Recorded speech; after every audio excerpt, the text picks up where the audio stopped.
ओम शांति। 20/5/2020 प्रातः मुरली। ओम शांति। बाप दादा मधुबन। मीठे बच्चे, धंधा आदि करते भी सदा अपनी गॉडली स्टूडेंट लाइफ और स्टडी याद रखो। स्वयं भगवान हमको पढ़ाते हैं, इस नशे में रहो। प्रश्न है, जिन बच्चों को ज्ञान अमृत हजम करना आता है उनकी निशानी क्या होगी? उत्तर है, उन्हें सदा रूहानी नशा चढ़ा रहेगा और उस नशे के आधार पर सबका कल्याण करते रहेंगे। कल्याण करने के सिवाय दूसरी कोई बात करना भी उन्हें अच्छा नहीं लगेगा। कांटों को फूल बनाने की ही सेवा में बिजी रहेंगे। ओम शांति। अब तुम बच्चे यहाँ बैठे हो और यह भी जानते हो कि अभी हम पाठधारी हैं। 84 जन्मों का चक्र पूरा किया है। यह तुम बच्चों की स्मृति में आना चाहिए। जानते हो कि बाबा आया हुआ है हमको फिर से राज्य प्राप्त कराने व तमो प्रधान से सत्व प्रधान बनाने। यह बातें सिवाय बाप के और कोई नहीं समझाएंगे। तुम जब यहाँ बैठते हो तो तुम जैसे स्कूल में बैठे हो, बाहर हो तो स्कूल में नहीं हो। जानते हो यह ऊंच से ऊंच रूहानी स्कूल है। रूहानी बाप बैठ पढ़ाते हैं। पढ़ाई तो बच्चों को याद आनी चाहिए ना। यह भी बच्चा ठहरा। इनको अथवा सभी को सिखलाने वाला वह बाप है। सब मनुष्य मात्र की आत्माओं का बाप वह है। वह आकर शरीर का लोन लेकर तुमको समझा रहे हैं, रोज समझाते हैं। यहाँ जब बैठते हो तो बुद्धि में स्मृति रहनी चाहिए कि हमने 84 जन्म लिए। हम विश्व के मालिक थे, देवी देवता थे, फिर पुनर्जन्म लेते लेते आकर पट पड़े हैं। भारत कितना सॉल्वेंट था, सारी स्मृति आई है। भारत की ही कहानी है, साथ साथ अपनी भी। अपने को भूल न जाओ। हम स्वर्ग में राज्य करते थे, फिर हमको 84 जन्म लेने पड़े। यह सारा दिन स्मृति में लाना पड़े। धंधा आदि करते स्टडी तो याद आनी चाहिए ना। कैसे हम विश्व के मालिक थे, फिर नीचे उतरते आए। बहुत सहज है, परंतु यह याद की भी कोई को नहीं रहती है। आत्मा पवित्र ना होने के कारण याद खिसक जाती है। भगवान हमको पढ़ाते हैं, यह याद खिसक जाती है। हम बाबा के स्टूडेंट हैं। बाबा कहते रहते हैं, याद की यात्रा पर रहो। बाप हमको पढ़ाकर यह बना रहे हैं, सारा दिन यह स्मृति में आता रहे।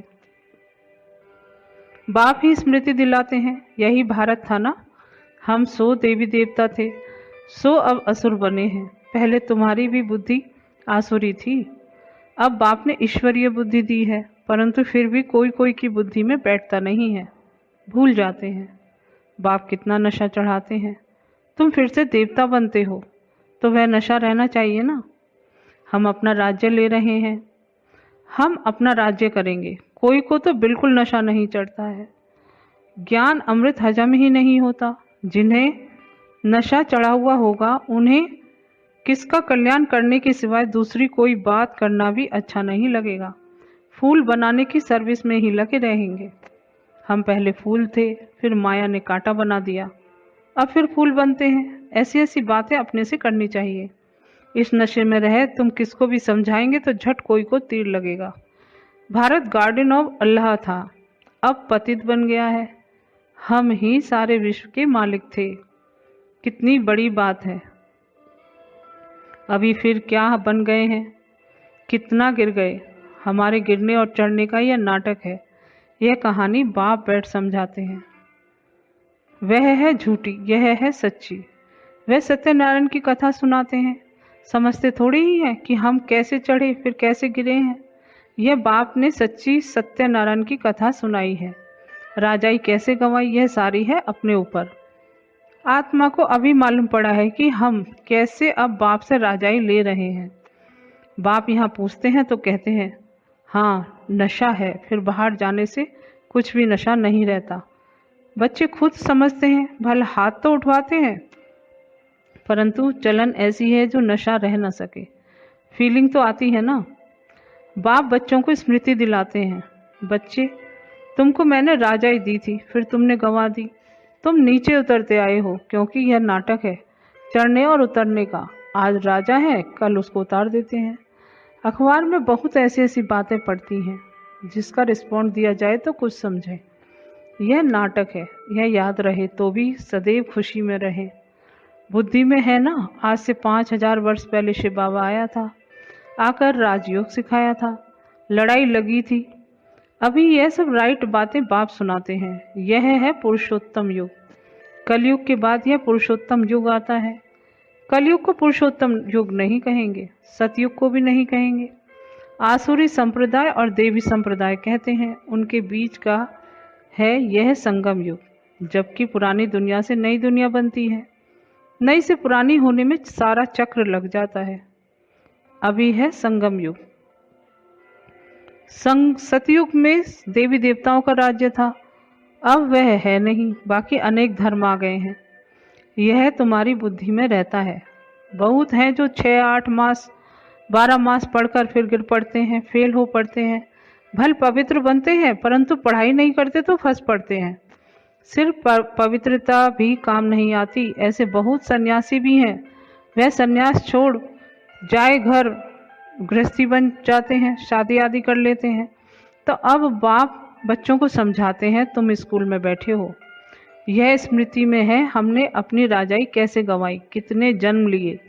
अब फिर बाप कहते हैं विश्व के मालिक बनो, पावन जरूर बनना है। जितना जास्ती याद करेंगे उतना पवित्र होते जाएंगे, क्योंकि सोने में खाद पड़ती है। वह निकले कैसे?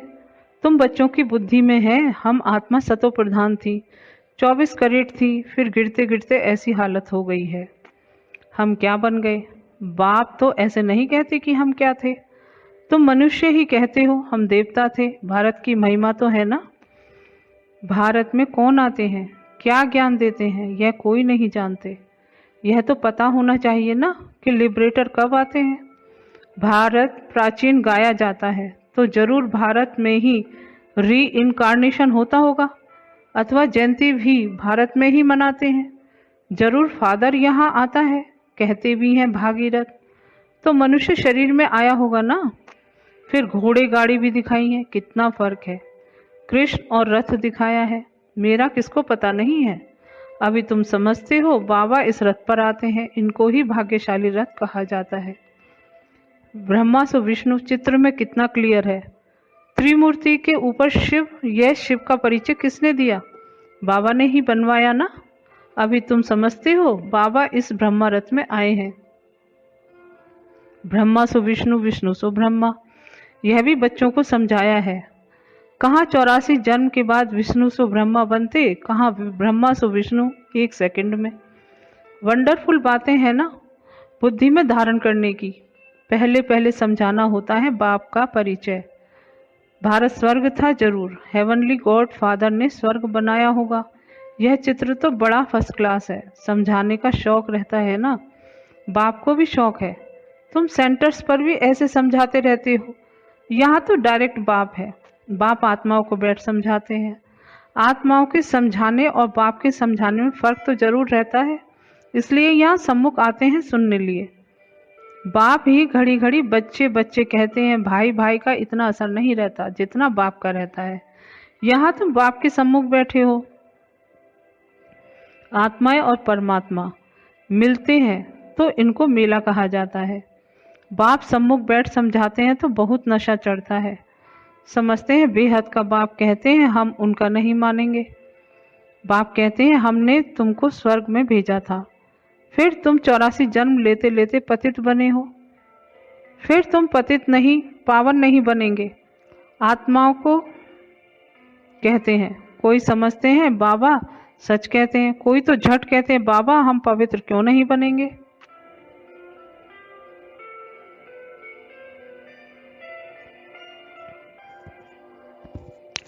बाप कहते हैं मुझे याद करो तो तुम्हारे पाप कट जाएंगे, तुम सच्चा सोना बन जाएंगे। मैं सभी का पतित पावन बाप हूँ। तो बाप की समझानी और आत्माओं की बच्चों की समझानी में कितना फर्क है। समझो कोई नए आ जाते हैं, उनमें भी जो यहाँ का फूल होगा तो उनको टच होगा, यह कहते ठीक है, जो यहाँ का नहीं होगा तो समझेगा नहीं। तो तुम भी समझाओ। हम आत्माओं को बाप कहते हैं, तुम पावन बनो। मनुष्य पावन बनने के लिए गंगा स्नान करते हैं, गुरु कहते हैं, परंतु पतित पावन तो बाप ही है। बाप आत्माओं को कहते हैं कि तुम कितने पतित बन गए हो, इसलिए आत्मा याद करती है कि आकर पावन बनाओ। बाप कहते हैं मैं कल्प कल्प आता हूँ, तुम बच्चों को कहता हूँ यह अंतिम जन्म पवित्र बनो, यह रावण राज्य खत्म होना है। मुख्य बात है ही पावन बनने की। स्वर्ग में विष तो होता नहीं है।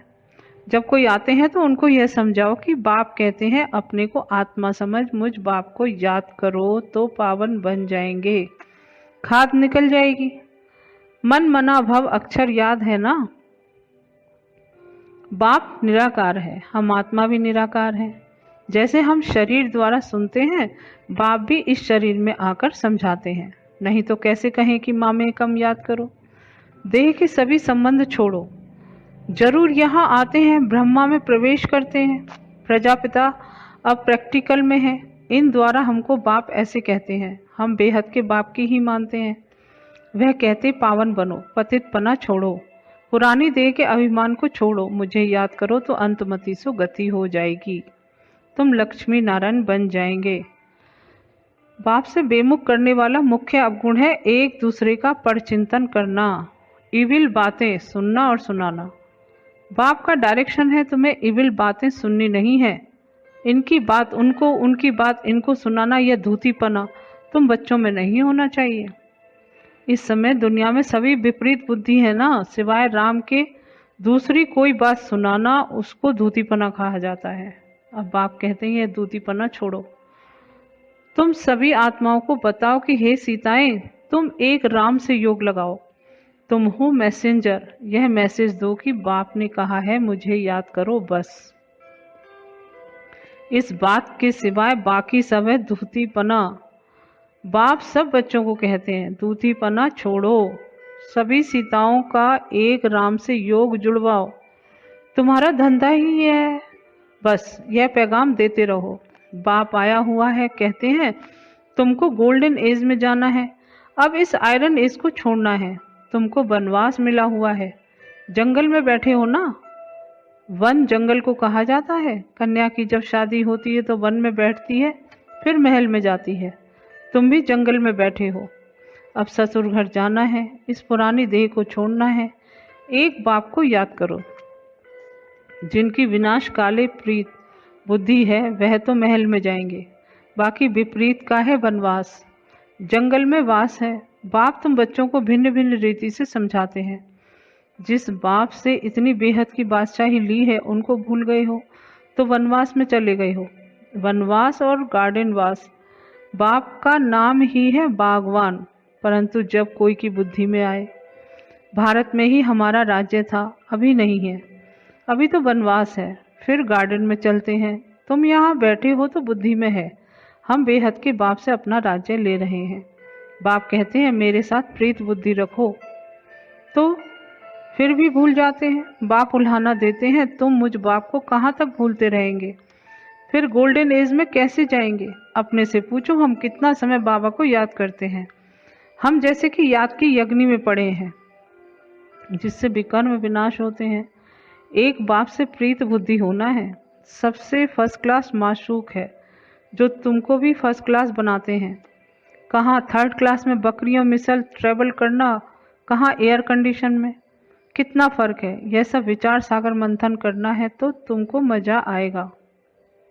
यह बाबा भी कहते हैं मैं बाबा को याद करने के लिए बहुत माथा मारता हूँ, सारा दिन ख्यालात चलती रहती है, तुम बच्चों को भी यही मेहनत करनी है।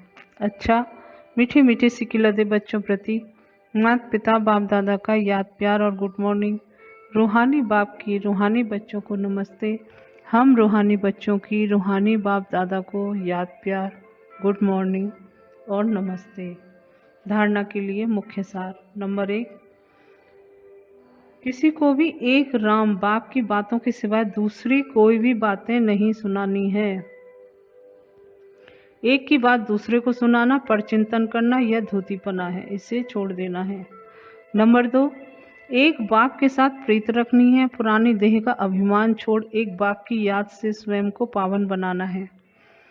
वरदान है अलौकिक नशे की अनुभूति द्वारा निश्चय का प्रमाण देने वाले सदा विजयी भव। अलौकिक रूहानी नशा निश्चय का दर्पण है।